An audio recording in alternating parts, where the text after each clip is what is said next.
Isa ang nasawi habang apat naman ang naaresto sa inilunsad na drug buy-bust operation na humantong sa engkwentro sa pagitan ng mga sospek at operatiba ng Philippine Drug Enforcement Agency BARM Regional Special Enforcement Team sa pakikipag-ugnayan sa 40th Infantry Battalion ng Philippine Army sa Barangay Nabundas, Maliligao Special Geographic Area.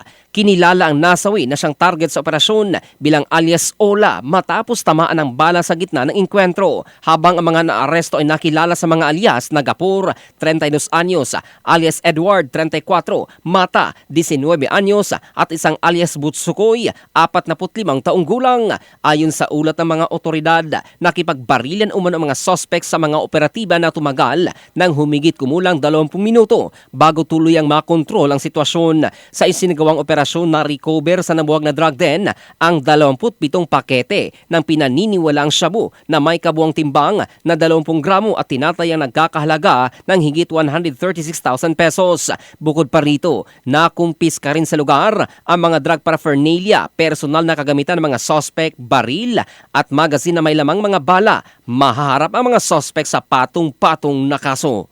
In the heart of changing lives, ito si Jofel Candado ng Brigada News Philippines, the Music and News Authority.